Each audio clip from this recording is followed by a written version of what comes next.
Bonjour, bonjour. Je vais continuer cette série de vidéos parce que je vois que ça m'aide.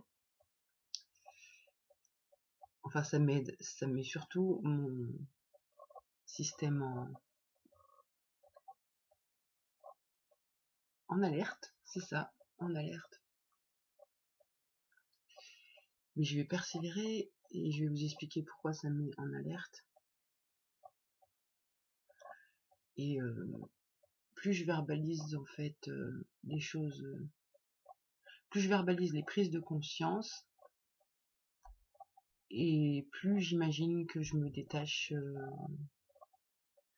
des programmes, de la programmation qui est à l'intérieur de moi. Mais c'est pas sans fracas quoi, parce que il y a plein d'alters qui ont voulu supprimer les vidéos. J'ai réussi à pas les virer.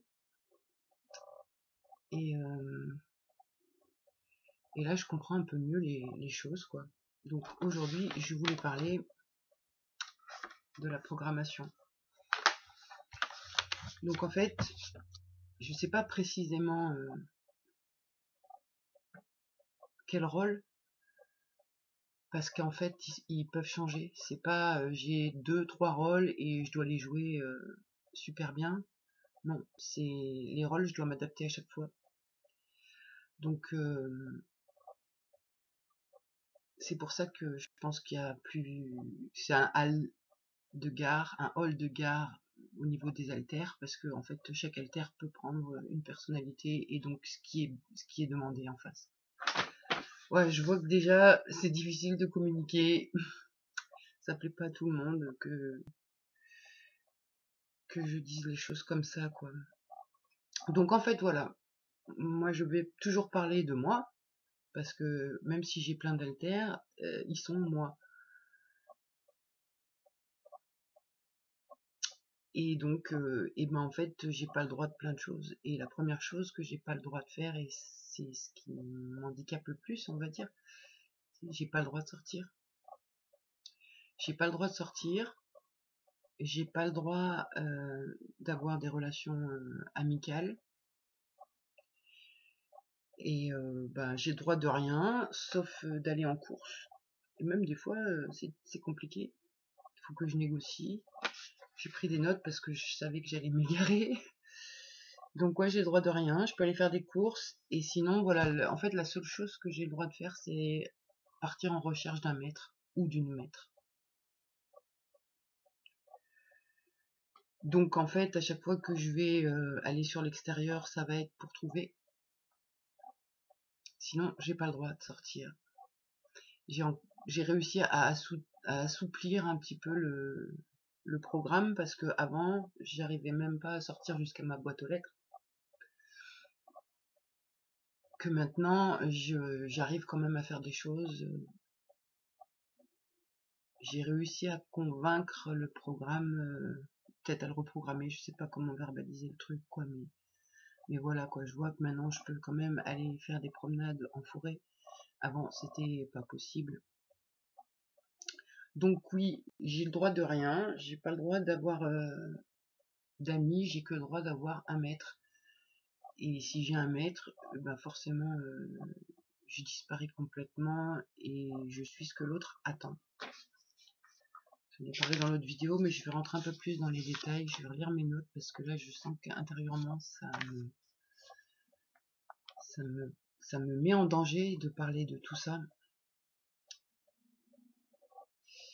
Donc, comment ça se traduit? J'ai marqué comment ça se traduit sans maître. Donc, ouais, certains haltères empêchent l'accès à l'extérieur. Ah ouais, il y a un autre truc aussi que, enfin, c'est comme ça que je le perçois, mais je sais pas si réellement c'est comme ça, hein. Les personnes TDI parlent de leur inner world. Moi, j'ai pas d'inner world, et par contre, je suis bloqué dans la matière, et c'est comme si mon inner world, il était dans ma maison. Ma maison, chaque pièce, elle est pour certains haltères. Je ferai peut-être une vidéo pour montrer ça, mais j'ai une chambre pour un certain style d'haltère.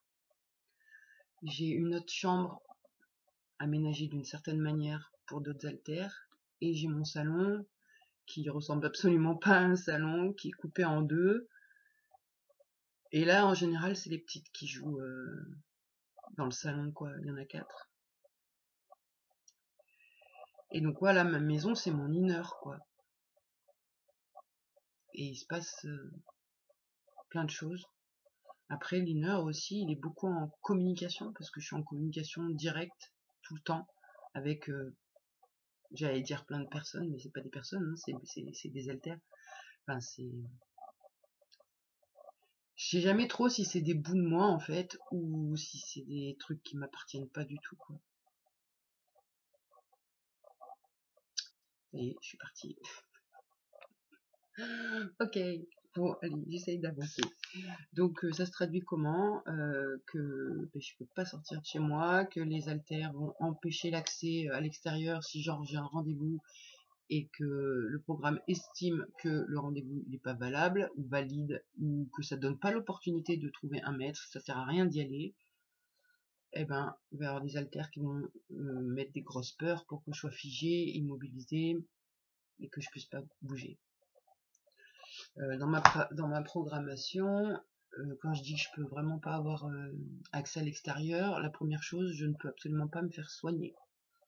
Donc je ne peux pas aller chez le médecin, je peux pas aller chez le dentiste. Alors là, je dis un mensonge parce que j'arrive à y aller, et même chez le médecin, je suis bien obligée. Alors je peux me faire accompagner d'une infirmière, ça c'est cool. J'ai vraiment trouvé de l'aide importante au niveau de la psychiatre et du CMP dans lequel je suis. J'ai beaucoup de chance par rapport à ça. Je suis en train de m'égarer, c'est très très chiant, taisez-vous là-haut s'il vous plaît, merci. Donc j'en étais à que je peux pas aller chez le médecin. Bon, en même temps, je sais pas si ça fait partie du programme ou si ça fait partie des traumas. Parce que c'est des médecins, enfin dans mon esprit, c'est des médecins qui m'ont programmé. Donc forcément, j'ai pas confiance. Mais alors vraiment pas confiance. C'est-à-dire que là, il m'arrive quelque chose de grave au niveau de la santé.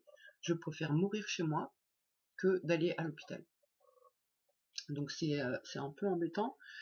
Dentiste, j'ai eu de la chance, j'ai rencontré une dentiste extraordinaire, donc même si j'aime pas y aller, j'arrive à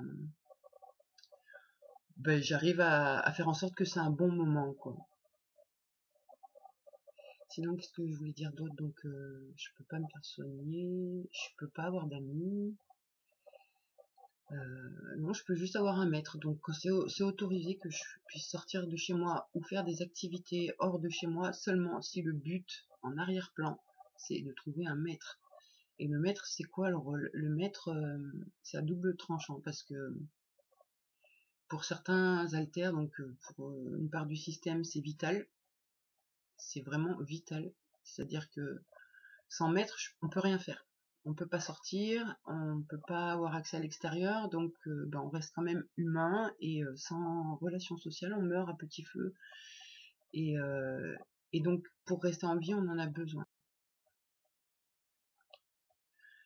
Trouver un maître, c'est trouver dans l'idée du système, il aimerait trouver un maître bienveillant qui va nous donner accès à l'extérieur sans nous faire des trucs horribles, évidemment. Maintenant, je sais pas si ça peut marcher parce que jusque-là, les schémas que j'ai eu répétés, c'est pas des maîtres bienveillants, c'est-à-dire que mes programmes ils s'enclenchent pas avec des personnes bienveillantes en face de moi. Ils vont s'enclencher avec des personnes pervers narcissiques, tordus, abîmés, blessés, qui ont des réactions émotionnelles violentes. À ce moment-là, voilà, inconsciemment, je pourrais être attirée par ce genre de personnes pour reproduire le schéma, quoi. Donc là, un bon maître bien pervers, narcissique et tout, ça serait béton, quoi. Mais moi, je veux me libérer de tout ça. Et, et ouais, c'est fatigant. Et là, je prends conscience de tellement de choses et je me dis, mais c'est fou, J'aurais aimé prendre conscience de tout ça avant, parce que mine de rien, ça fait quand même 47 ans, enfin moins les 7 premières années de ma vie, que je vis enfermée. Je vais parler un petit peu, tiens, de ma vie. Je suis partie de chez mes parents, j'avais 19 ans. J'ai pas de mémoire de mes 7 premières années, et j'ai aussi des gros trous jusqu'à mes 18 ans. Mais je peux dire quand même que du CE2 jusqu'en 3e, je me suis fait défoncer au collège, à l'école. Je me suis fait fracasser. Bon, j'étais bizarre certainement, donc j'en ai pris plein la gueule, ce qui a créé d'autres troubles, on va dire. Ensuite, à 19 ans, donc je suis partie de chez ma famille, que j'appelle les Thénardier. C'est de l'humour cynique, hein, toujours. Ils s'appellent pas comme ça. J'ai essayé de vivre normalement, j'ai dû réussir 6 mois, à peu près. Et puis après, j'ai plus pu ni travailler, ni sortir dehors, ni... sauf si je suis accompagnée, quoi. Donc j'ai beaucoup pu sortir en boîte de nuit de mes 19 ans à mes, je sais pas, 21 ans peut-être. Parce que boîte de nuit égale trouver un maître, donc ça j'avais le droit. Et par contre, je pouvais pas y aller seule. Je pouvais pas y aller seule, donc j'avais, moi j'appelle toujours ça un garde du corps. Quand j'ai la chance de pouvoir avoir une personne, un ami ou une amie qui arrive à rester dans ma vie, et ben elle me donne, cette personne peut me donner accès à l'extérieur si j'ai confiance en elle. Et si elle est bienveillante, c'est cool. Si elle est malveillante, bon, ben voilà, ça crée des ennuis. Donc à cette époque-là, j'avais besoin d'avoir quelqu'un pour pouvoir sortir. J'ai toujours besoin de quelqu'un de toute façon pour faire quelque chose. Et donc quand il n'y a personne, et ben je peux rien faire. Et puis s'il y a quelqu'un, ça réveille le bazar en moi, donc c'est hyper compliqué. Mais bon, je commence à me rendre compte un peu plus. Donc j'ai vécu, après cet épisode de boîte de nuit jusqu'à mes 21 ans, ça allait pas. Je me rendais compte dans quoi ça me mettait, quoi. Parce que bah, forcément, je tombais pas sur des bonnes personnes et j'ai vu les programmes se mettre en action. C'était vraiment pas cool. Et tu peux rien faire, quoi. T'es figé. De toute façon, c'est ça où tu crèves, mais que tu exécutes. C'est un truc de malade. Et donc après, je me suis cloîtrée chez moi. Donc on va dire, ouais, de mes 21 ans jusqu'à aujourd'hui, je vis comme une ermite. J'ai quand même eu la chance d'avoir quelques personnes de passage au fil de ma vie que j'ai aidé à travailler sur elles et qui donc m'ont aidé à travailler sur moi. Mais ça a toujours clashé, quoi. Parce que mon système, il veut pas, quoi. Enfin, le système, mon programme, il veut pas que je sois en amour de quelqu'un. C'est pas possible. En amour d'amitié, hein, je parle. Donc voilà, j'ai rencontré quelques personnes qui m'ont ou permis d'avoir accès à l'extérieur très peu, ou permis de travailler sur moi, en tout cas un échange. C'est-à-dire que là, dans ma vie actuelle, les seuls échanges que je peux avoir avec des humains, c'est quand je passe en mode alter thérapeute et chaman, donc Mira et Ataya, et ces deux-là me permettent d'avoir un petit accès sur l'extérieur, une personne par une personne, où là, à ce moment-là, bon, mon sujet favori, c'est l'esprit, comprendre, analyser la psychologie et tout ça. C'est un gros côté autiste, hein, en fait, pour moi. Donc, la seule façon d'être en contact avec quelqu'un, c'est quand je suis en réunion de chantier. Quelqu'un qui a un problème et qui veut le régler, ben moi j'arrive à analyser 16 personnalités à l'intérieur de moi, donc une personne normale qui n'a pas plusieurs personnalités, c'est du gâteau pour moi en analyse. Et du coup, je peux permettre des prises de conscience à l'autre. Et de toute façon, le travail, il est toujours dans les deux sens, hein, parce que moi, la personne en face, à un moment donné aussi, ça va me faire réactionner des choses et ça me fait travailler sur moi. Donc, je peux que avoir quelques contacts sous cette forme-là de réunion de chantier. Du moment où je commence à parler un peu trop de moi, c'est mort. Ça casse le truc, donc il faut vraiment que je reste en mode thérapeute, quoi. Et à ce moment-là, je peux avoir une relation. Donc voilà, ma vie elle se résume à rester chez moi, à jouer dans l'inner world qui est dans la matière. Euh, bon, des fois j'y jouais, mais des fois c'est pas jouer, hein. Des fois c'est très glauque, hein, parce que les scènes on les revit, quoi. On les revit et c'est pas drôle. Et donc voilà, j'ai développé un gros côté spirituel. En fait, je pense que j'ai la capacité. Je suis pas sûre de ce que je vais dire, mais en tant qu'altershell, je pense que j'ai la capacité de créer autant d'alters que je veux. Et je crois que si à un moment donné dans ma vie j'ai plus pu réussir à gérer tout ça, c'est que je me suis fait dépasser par le nombre de choses à gérer à l'intérieur de moi. Et du coup, ben, plus il y en avait, et moins je pouvais faire semblant, et moins je pouvais lisser les switches, et je pouvais faire comme si de rien n'était. Donc là, mon système il se déstructure complètement. J'espère que c'est en bonne voie, je pense. Je pense que c'est en bonne voie. Mais c'est quand même très très dur. Donc ça m'a aidé à développer des parts très spirituelles parce que vivre seul dans l'isolement et le silence, etc., ça ouvre des portes. En même temps, je pense également que ce que j'ai vécu petite avec les abus rituels, alors je parle pas de la première partie de ma vie où c'était des abus rituels parentaux, donc ça va être des schémas. Je parle d'abus rituels, attention, on va dire que ça peut être trigger pour certaines personnes, et là ça veut pas que je le dise, ok, alors attends, je vais détourner le truc, ah bah non, ça veut pas, et là ça me perd complet, attends, je me récupère, c'était quoi que je voulais dire quoi, ah, et ben c'est mort, ah, bon sang,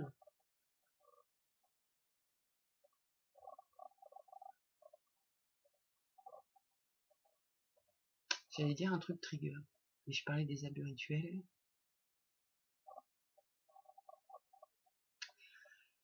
Ok. Donc en fait c'est trigger pour moi-même. Je me suis fait trigger là. Ok. Euh, Désolé pour les personnes qui regardent, hein, franchement. Donc là je vais me détendre, je vais respirer et donc là je suis encore perdue je vais pas pouvoir le dire. Ça veut pas. Donc si je voudrais au moins dire juste une chose, on va commencer par le mot pédocriminalité. Et le deuxième mot, ça va être... Oh putain, je tremble dans tout mon corps. Merde. Putain, je vais pas y arriver. C'est fou. Comment là, mon corps se met à trembler. Je sais pas si ça se perçoit, mais là, je tremble comme une feuille, comme s'il y avait -10 chez moi d'un coup.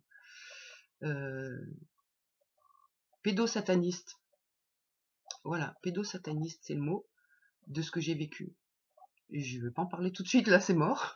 Vu mon état, c'est pas possible. Mais je commence à préparer le terrain. Et je vais raconter. Enfin, je vais pas raconter, non, mais je vais trouver des solutions pour pouvoir dire, en tout cas. Voilà. Et donc, je me suis bien égarée dans toutes ces histoires. Heureusement, j'ai mon chat là qui m'aide. Ma Lulu. Mmh. Mon Lulu chat. Alors, donc, je suis complètement perdue. Hein.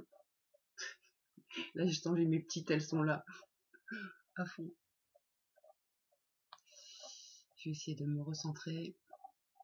J'étais en train de parler de ma vie, que je vivais beaucoup d'isolement, que ma spiritualité était bien développée, et que donc, oui, l'expérience que j'ai dans mon enfance, c'est avec un réseau de pédosatanistes. Et je, je pense quand même que ça m'a ouvert l'esprit. Bon, ça me l'a complètement déstructuré et emprisonné, et c'est pas cool, mais j'ai quand même au fond de moi une ouverture spirituelle que je trouve pas chez les autres, peu en tout cas. qui peut être aussi positif que négatif, donc ça peut être aussi bien démoniaque que divin. Mais je pense quand même avoir compris des choses par rapport aux lois de l'esprit, et c'est d'ailleurs comme ça que je vais m'en sortir, enfin que je vais essayer de m'en sortir de tout ça. Donc j'ai vécu beaucoup d'isolement, beaucoup de silence, beaucoup de réunions de chantier avec moi-même parce que je suis enfermée dans cette inner, dans la matière. Et pas que dans la matière, hein, dans mon esprit aussi, on est d'accord. Hein. Mais ça se traduit dans la matière et je pense pas que les autres TDI, enfin les TDI, ça se traduise dans la matière, les inner world. Je pense que c'est juste dans leur esprit. Donc ben voilà, j'en suis à 20 minutes, je vais arrêter parce que là ça m'a ça m'a remué de dire des mots. Et je vais écouter ça tranquillement, publier, et puis peut-être je ferai d'autres. Je vois que ça me fait du bien.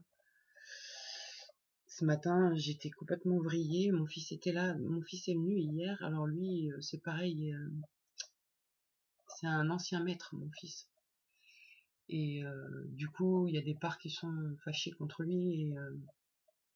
Et je vois qu'à chaque fois qu'il est là, moi, je suis très heureuse de le voir. Et j'ai pas le temps d'être heureuse très longtemps parce que les autres parts le prennent le dessus, me racontent que de la merde à son sujet.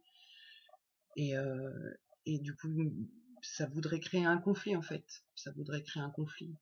Vu que c'est pas un maître, et ben du coup, ça a rien à faire dans ma vie, même que ce soit mon fils. Donc du coup, il faut que ça dégage. Et ça a été laborieux quoi. Il est arrivé hier soir, il est reparti ce matin.